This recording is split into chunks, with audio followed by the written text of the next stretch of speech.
Eu quero, na verdade, ler um capítulo que está em Romanos, alguns versículos, aonde o apóstolo Paulo, ele escreve algo poderoso.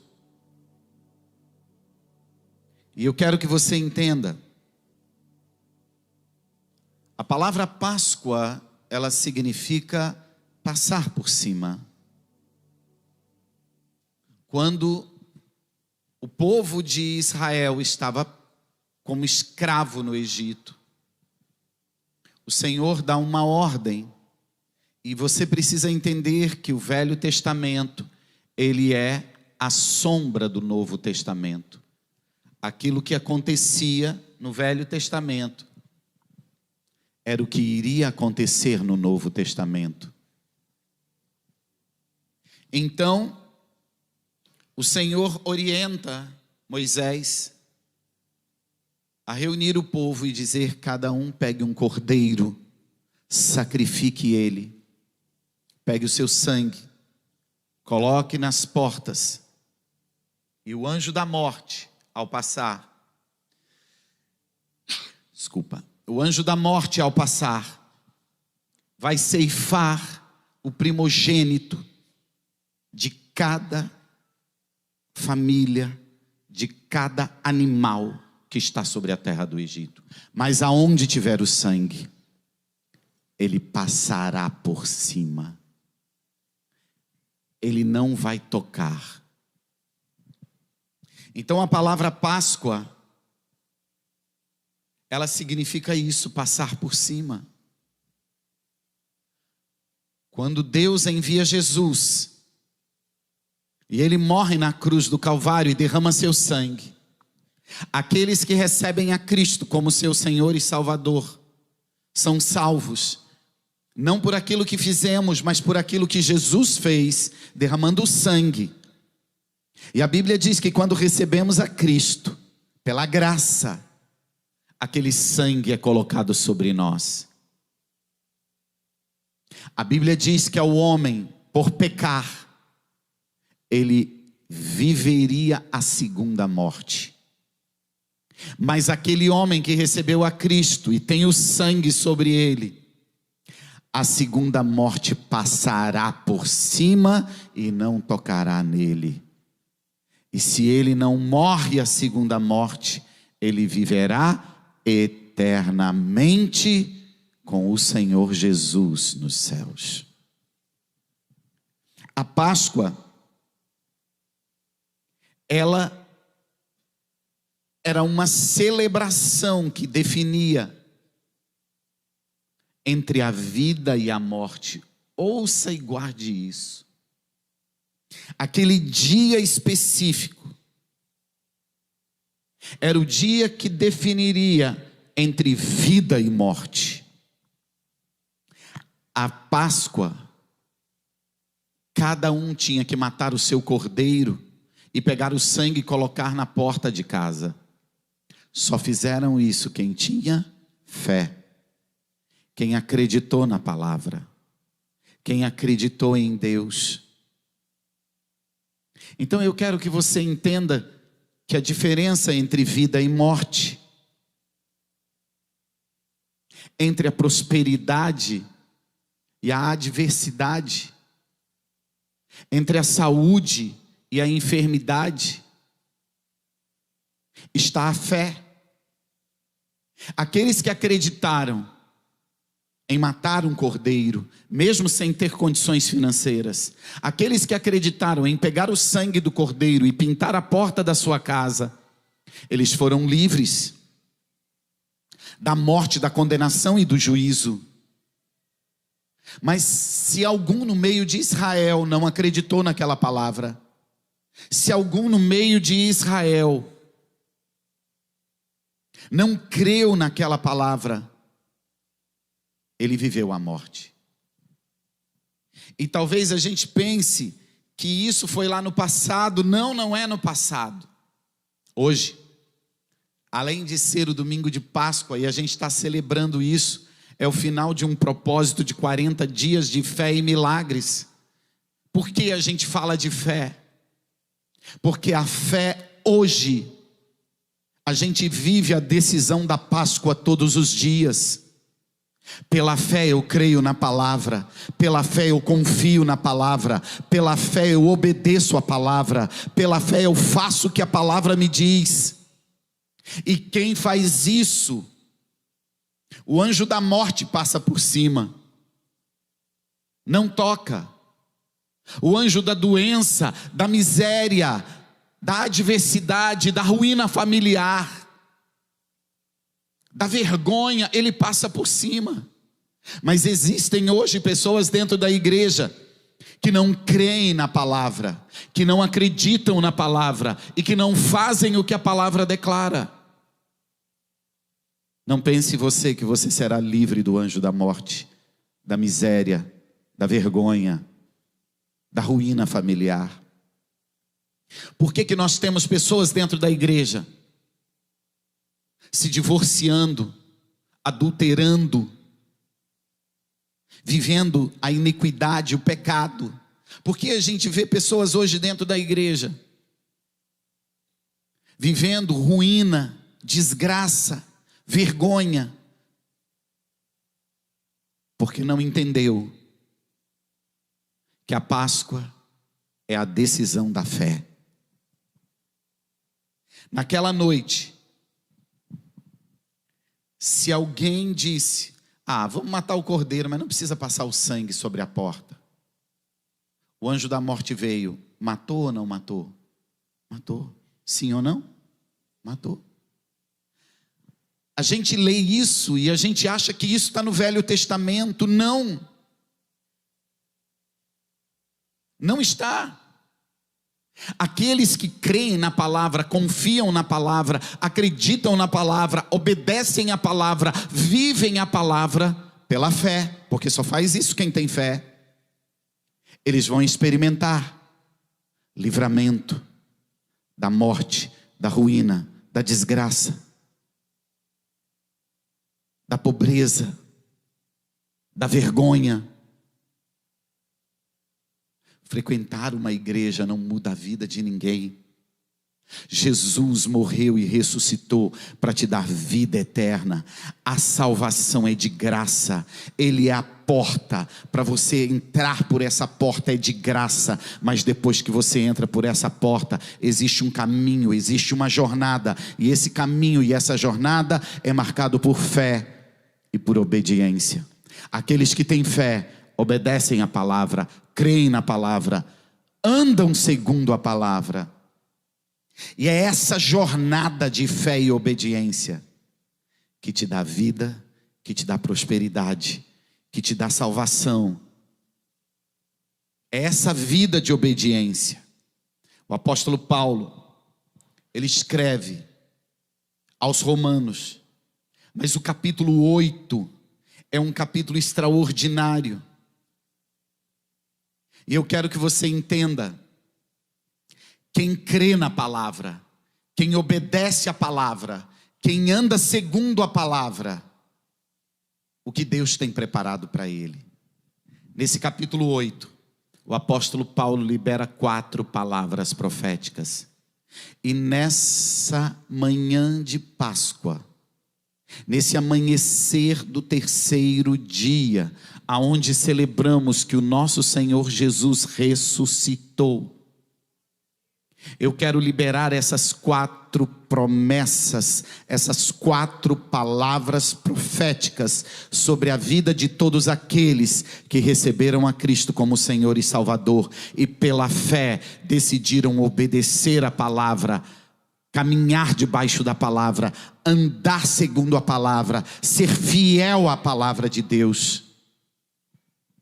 Romanos capítulo 8, versículo 28 diz: e sabemos que todas as coisas cooperam para o bem daqueles que amam a Deus, daqueles que são chamados segundo o seu propósito. Tudo que você está passando hoje, eu estou liberando uma palavra profética. Tudo que você está passando hoje, sejam coisas boas ou sejam coisas ruins, se você está passando hoje por algo na sua vida, que tem sido contrário à sua vontade, ruim, difícil, vergonhoso, humilhante. Se você tem passado por algo na sua vida pessoal, familiar, financeira, profissional, e que não é o que você sonha, não é o que você deseja, o apóstolo Paulo está dizendo: aquele que é fiel à palavra e crê no Senhor, até isso será para o seu bem, e Deus vai transformar isso em vida, vitória, em bem, em conquista, em prosperidade, para que você e a sua casa prosperem sobre a terra. Levanta sua mão bem alto, por favor. Diga: tudo que eu estou vivendo, pela fé eu creio nisso, eu creio nessa palavra. O que eu estou passando hoje será para o meu bem, para a minha vitória, para a minha prosperidade, em nome de Jesus. Ah, meu Deus do céu. E aí o apóstolo Paulo continua, e no versículo 31 ele diz: que diremos, pois, à vista de todas essas coisas que estamos vivendo e passando? Se Deus é por nós, quem será contra nós? Ei, escute, guarde isso: você e Deus são a maioria. Eu não sei o que você está vivendo ou passando, você e Deus são a maioria. Você e Deus sempre vão vencer. Pastor, o que eu estou vivendo agora não é vitória. Eu não disse que você não vai passar por problemas, por dificuldades. Eu estou dizendo: ninguém poderá te vencer nesta terra.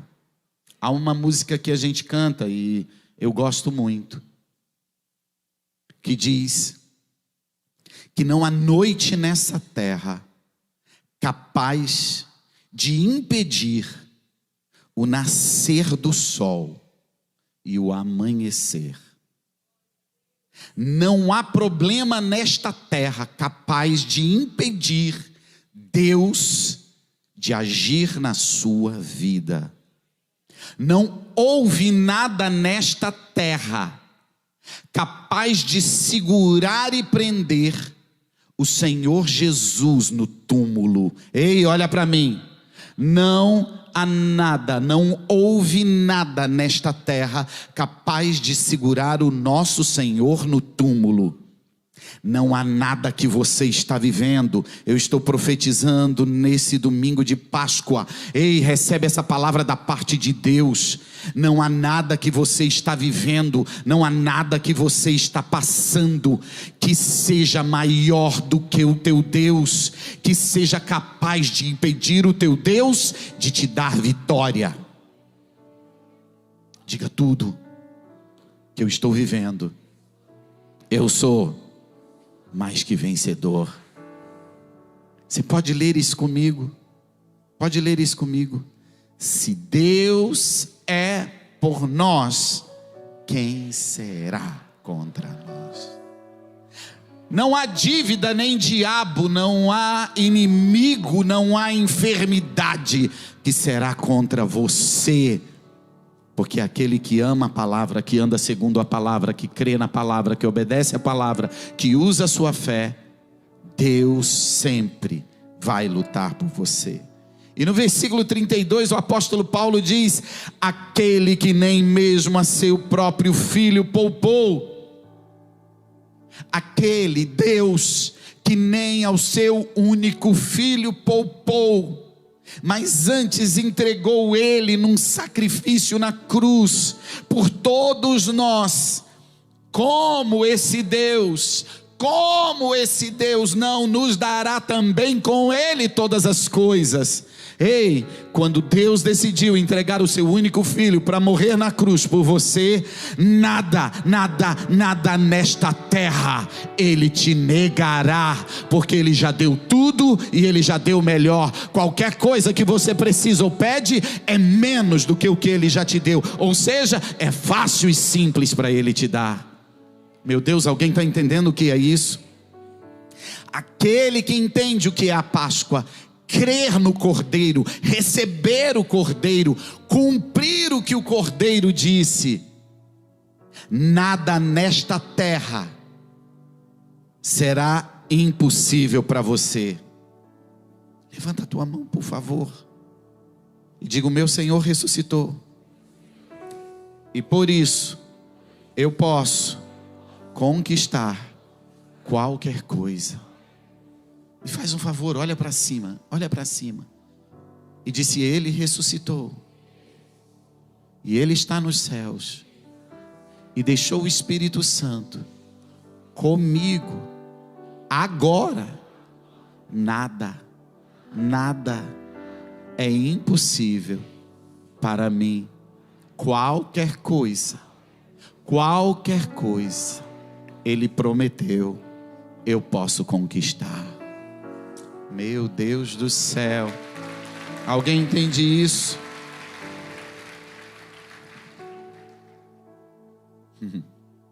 Diga para alguém que está próximo a você: não vai melhorar. Vira para o outro lado, para o outro, diga: não vai melhorar. Diga: vai resolver. O nosso Deus não é Deus de melhorar, o nosso Deus é de eliminar, resolver e te dar a vitória. Tem gente que vive na igreja buscando um Deus para dar uma melhoradinha no seu casamento, nas suas finanças, na sua saúde. Não vai melhorar a tua saúde, você vai ser curado. Não vai melhorar as tuas finanças, você vai ser próspero. Não vai melhorar teu casamento, você será uma família sacerdotal. Não vai melhorar, vai resolver. E aí o apóstolo Paulo libera a quarta palavra profética em Romanos, versículo 37.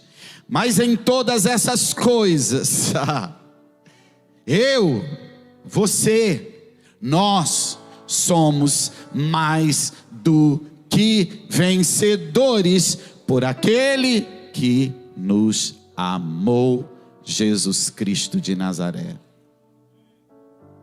Tudo que você está vivendo vai passar. Tudo que você está vivendo vai passar. A Páscoa é a vitória total. A Páscoa é a vitória total dos cristãos na face da terra. Não importa o que está acontecendo, não importa o que vai acontecer, eu e você, que pela fé acreditamos no Cordeiro, pela fé obedecemos a palavra do Cordeiro, a morte não vai nos tocar, a miséria não vai nos tocar, a enfermidade não vai nos tocar, o medo não vai nos tocar. Nós não seremos abatidos, nós vamos prosperar. Amém?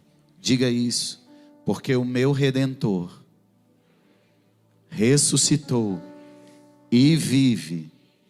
Eu sou hoje mais que vencedor.